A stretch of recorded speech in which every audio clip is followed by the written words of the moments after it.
जय श्री कृष्ण। आप सभी को निर्जला एकादशी की ढेरों शुभकामनाएं।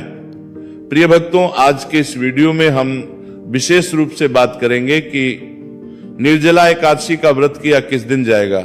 इस वर्ष सभी लोग इस बात को लेकर बड़े असमंजस में हैं कि निर्जला का व्रत 26 मई को है या 25 जून को है, क्योंकि निर्जला एकादशी जो है ज्येष्ठ मास के शुक्ल पक्ष में आती है। ज्येष्ठ मास की दूसरी एकादशी होती है। और अगर पुस्तकों में जो एकादशी की कथाएं जहां क्रम की होती है वहां पर 14वीं एकादशी होती है और आने वाली एकादशी 14वीं ही है, तो फिर निर्जला का व्रत करें किस दिन? निर्जला एकादशी है कौन सी? इस बड़े कंफ्यूजन को, इस बड़े असमंजस की स्थिति को हम यहां साफ करेंगे। शास्त्रीय नियमों के आधार पर आपको बताएंगे कि आपको निर्जला एकादशी करनी कब है और वास्तव में निर्जला एकादशी है कब। इस भ्रम को और अधिक हवा इस बात से मिली कि जो गंगा दशहरा है वो 25 मई को है। जब 25 मई को गंगा दशहरा है तो सभी जानते हैं कि गंगा दशहरे के अगले दिन ही निर्जला होती है। तो क्या 26 मई के नहीं है, या है और नहीं है तो क्यों नहीं है? इन सभी प्रश्नों के उत्तर मैं आज के इस वीडियो में दूंगा आपको। साथ ही आपको बताऊंगा कि निर्जला एकादशी के व्रत में जो सबसे बड़ा प्रश्न है जल का, कि जल कब से छोड़ना है, अर्थात कब, किस समय के बाद जल नहीं पीना। रात्रि को 12 बजे के बाद नहीं पीना, सुबह ब्रह्म मुहूर्त के बाद नहीं पीना। ये इस व्रत का नियम क्या है? इस व्रत के जो नियम है वो शुरू कितने बजे से होते हैं, ये निर्धारण कैसे होता है, ये जानकारी देंगे। जो प्रभु के भक्त व्रत नहीं कर सकते, क्या उन्हें ये एकादशी नहीं करनी चाहिए क्या? और अगर करनी चाहिए तो कैसे वो कर सकते हैं, कैसे वो पुण्य लाभ ले सकते हैं? और जो इस एकादशी पर दिए जाने वाले दान हैं उनमें सबसे महत्वपूर्ण क्या है, कैसे इस व्रत को करना चाहिए, पारण इसका कब होता है, आहार में इसमें हमें क्या खाना चाहिए, और अन्य नियम इस एकादशी के क्या रहेंगे जो दशमी तिथि से आरंभ हो जाएंगे। इस प्रकार से संपूर्ण विस्तृत जानकारी में आपको आने वाली निर्जला एकादशी के विषय में इस वीडियो के माध्यम से प्रदान करूंगा। आपसे निवेदन केवल इतना है कि वीडियो यदि थोड़ा सा भी उपयोगी लगे तो एक बार लाइक अवश्य कीजिएगा और जितना हो सके शेयर कीजिएगा, क्योंकि ये जो प्रश्न है ना ये सबके मन में है, ये कंफ्यूजन सबको है। तो आप उनके मन के इस भ्रम को, संचय को, कंफ्यूजन को दूर करने में सहायता कीजिए। अधिक से अधिक लोगों के पास वीडियो को शेयर कीजिए। चैनल पर नए हैं तो सब्सक्राइब कीजिएगा, क्योंकि ये एक प्रतिष्ठित ज्योतिष संस्थान का चैनल है। आइए प्रिय भक्तों, जानकारी आरंभ करते हैं। निर्जला एकादशी, निर्जला एकादशी जिसका व्रत मुख्य रूप से निर्जल ही किया जाता है, जैसा कि इसके नाम से ही ज्ञात होता है। ये ज्येष्ठ मास के शुक्ल पक्ष की एकादशी कही गई है। इस व्रत की महिमा क्या है? संक्षेप में इसकी महिमा बताऊं तो पुराण बताते हैं कि इस निर्जला एकादशी का एक व्रत कर लेने मात्र से मनुष्य के सभी पातकों का नाश हो जाता है और मनुष्य को पूरी 24 एकादशी करने का पुण्य लाभ होता है। अर्थात इस एकादशी को यदि आपने विधान से कर को लिया, नियम से कर लिया, तो आपको पूरे वर्ष की जो एकादशी का पुण्य है ना वो एक साथ मिल जाएगा, केवल एक व्रत को कर लेने से। तो ये व्रत कैसे करना है? इसके लिए आपको इसको संपूर्ण विधान के साथ करना पड़ेगा। संपूर्ण विधान में जो बड़ा नियम है प्रिय भक्तों वो है जल का। अगर आप इसको निर्जल रहकर पूर्ण रूप से समय के अनुसार पूर्ण करते हैं तो आपको सभी एकादशी का पुण्य फल प्राप्त होता है। निर्जल से अभिप्राय क्या है, कब से निर्जल रहना है? देखिए, आज के समाज में अनेकों भ्रांतियां हैं। आपको कुछ लोग मिल जाएंगे, कहेंगे जी रात्रि को 12 बजे के बाद जल नहीं पीना क्योंकि अगला दिन लग गया ना, तो अब रात को 12 बजे के बाद जल नहीं पीना। कुछ लोग कहेंगे नहीं, हम तो अलग पंचांग से चलते हैं, हमारा हिंदू पंचांग अलग है, वो ब्रह्म मुहूर्त से शुरू होता है।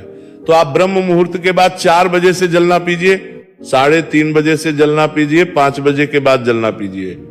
इस प्रकार से लोग आपको बताते हुए मिल जाएंगे। अब मैं यहां बताऊं आपको कि शास्त्रीय नियम क्या है। पुराण कहते हैं कि एकादशी का जो व्रत है ये सूर्योदय से आरंभ होकर और सूर्य उदय तक चलता है। अर्थात जिस दिन आप व्रत कर रहे हैं उस दिन जैसे ही सूर्य उदय हुआ, उदय होते ही आपका वहां व्रत आरंभ हो गया और दिन सूर्योदय तक वो व्रत रहता है, आपको करना होता है। इस समय में आपको सभी नियमों का पालन करना होता है। तो यही निर्जला में नियम रहेगा। जैसे ही सूर्य उदय हुआ उसके बाद आपको सभी नियमों का पालन करना है। अर्थात सूर्योदय से पहले आप जल पी सकते हैं। अगर आपके यहाँ सूर्योदय 5 बजे हो रहा है तो आप 4:45 बजे तक भी जल पी सकते हैं, कोई दोष नहीं है। कोई अपराध नहीं है। 12 बजे का नियम यहाँ लागू नहीं होता, क्योंकि हमारा कैलेंडर जो है वो अंग्रेजों वाला है। हमारे यहाँ पे जो नियम है वो सूर्योदय से चलते हैं, ना कि रात्रि को 12 बजे से। इसीलिए जैसे ही सूर्योदय होगा उसके बाद आपको नियमों का पालन करना है। अब यहाँ पे एक बड़ा जो लोगों के बीच में कंफ्यूजन आ जाता है, लोग क्या सोचते हैं कि अच्छा तो फिर तो ऐसा करते हैं, हम सूर्योदय से पहले कुछ खा भी लेते हैं, ये अनुचित है, शास्त्र इसकी अनुमति नहीं देते। आप अगर उपवास कर रहे हैं तो उपवास को उपवास की तरह कीजिए। क्या सामान्य दिनों में सुबह सुबह 4 बजे उठ के खा लेते हैं? क्या नहीं, ना खा रहे हैं, जिससे कि आप इस व्रत को कर पाए, व्रत में भूख ना लगे। ये तो जल है, ऐसा नहीं करना चाहिए। ऐसे बड़े प्रश्न आते हैं। हमारे पास कुछ लोग क्या करते हैं, सुबह उठ के घी पी लेते हैं। उनको ऐसा लगता है कि इससे ना प्यास लगेगी ना भूख लगेगी। अरे भाई, ये अनुचित है। शास्त्रों में व्रत को एक तप कहा गया है। ये कैसा तप है जहां आप अपने शरीर को पीड़ा नहीं देना चाहते, कष्ट नहीं देना चाहते? कैसा तप है ये? इसीलिए खाना कुछ नहीं है, केवल जल के लिए ये नियम बताया गया है कि आप जल सुबह पी सकते हैं सूर्योदय से पहले तक। आशा करता हूं ये आपको इसका उत्तर प्राप्त हो गया होगा। ये संपूर्ण जानकारी शास्त्रों में वर्णित है, नियमों में वर्णित है, वहां से मैंने आपको बताई है। दूसरा जो बड़ा प्रश्न आ रहा है वो ये कि अब अधिकतर लोग तो निर्जला व्रत कर नहीं सकते, क्योंकि एक तो गर्मी में आती है ये एकादशी। अब सबको, किसी को ऑफिस जाना है, किसी को अपना रोजगार देखना है, अनेकों काम है। अब अगर निर्जल इस व्रत को ना कर पाए कोई, तो और क्या विधान है? क्या उनको ये एकादशी करनी चाहिए या छूट देनी चाहिए, या अगर आप किसी और विधि से करते हैं तो कोई दोष तो नहीं लगेगा? प्रिय भक्तों, शास्त्र कहते हैं कि आपको एकादशी निश्चित रूप से करनी चाहिए। अगर आप एकादशी का निर्जल व्रत ना कर पाए तो आप जल पीते हुए कीजिए। अपराध नहीं है, केवल उसका जो पुण्य रहेगा ना वो थोड़ा कम रहेगा। निर्जल जब आप करते हैं तो आपको वो पुण्य प्राप्त होता है, जिससे कि आपको सभी एकादशी का पुण्य प्राप्त हो जाता है। ये सर्वाधिक पुण्य देने वाला नियम है। जब आप निर्जल रह के एकादशी का व्रत करते हैं तो आपको 24 एकादशी का पुण्य प्राप्त हो जाता है। अगर आप जल पीते हुए करेंगे तो आपको 24 का तो नहीं होगा, लेकिन एकादशी को करने का पुण्य लाभ अवश्य होगा। तीसरा, आप इसको अन्य एकादशी की तरह भी कर सकते हैं, क्योंकि हो सकता है बहुत से लोग ऐसे भी हो कि नहीं जी, अब हमें कुछ तो खाना ही पड़ेगा, फल खाने पड़ेंगे या दूध पीना पड़ेगा, कुछ ना कुछ आहार देना पड़ेगा। कारण क्या है कि लोगों की बहुत सारी दवाइयां चल रही होती हैं। आज के समय में अनेकों परेशानियां हैं जीवन में, तो ऐसे में लोगों के मन में यही प्रश्न आता है कि बिना खाए तो ऐसी अवस्था में कोई दिक्कत नहीं है, कोई परेशानी नहीं है। आप इसको अन्य एकादशी की तरह फल खाते हुए, दूध लेते हुए कर सकते हैं। बहुत से लोग सिंघाड़े का प्रयोग करते हैं, उसे जो भी सामग्री बनाते हैं उसका भोजन करते हैं, वो भी आप कर सकते हैं। इस विधि से भी आप इसका व्रत कर सकते हैं। हाँ, कुछ चीजों का आपको त्याग रखना है, जैसे नमक आपको नहीं खाना चाहिए एकादशी में। मैं तो कहता हूं किसी भी प्रकार का नमक नहीं खाना चाहिए। कुछ लोग सेंधा नमक के नाम पे, व्रत वाले नमक के नाम पे जो खाते हैं वो भी नहीं खाना चाहिए। नमक नहीं खाना चाहिए, मिर्च नहीं खानी चाहिए। सबसे उत्तम है निर्जल रहते हुए बिना कुछ खाए पिए इस व्रत को किया जाए। दूसरा है कि बिना कुछ खाए पिए पर जल पीते हुए इसको किया जाए।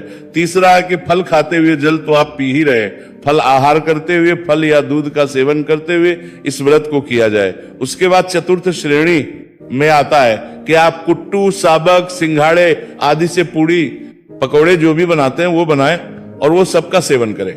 इसमें एक चीज ध्यान देने वाली बात यह है, मैंने पीछे भी शास्त्रों से जानकारी जब दी थी, वर्णन बताया था श्लोक, कि एकादशी का जो पुण्य है ना वो उसके कठिनता पर है कि आप कितना कठिन व्रत कर रहे हैं। जितने अधिक कठिन नियमों का पालन करते हुए व्रत करते हैं उतना अधिक पुण्य प्राप्त होता है। आपका पुण्य जो है वो आपके आहार के अनुसार घटता चला जाता है। जो आप सामान्य एकादशी में सब कुछ खाते पीते जो व्रत करते हैं ना, इससे केवल आपको 25% पुण्य ही प्राप्त होता है। फिर लोग कहते हैं जी हम इतने समय से एकादशी कर रहे हैं। देखिए, हमारी तो ये इच्छाएं पूरी नहीं हो रही, संकट दूर नहीं हुई, ठीक है, लेकिन आप ये तो देखिए ना कि जो विधान कहा गया है एकादशी का वो क्या है। इसीलिए आप जैसा व्रत करेंगे वैसा आपको पुण्य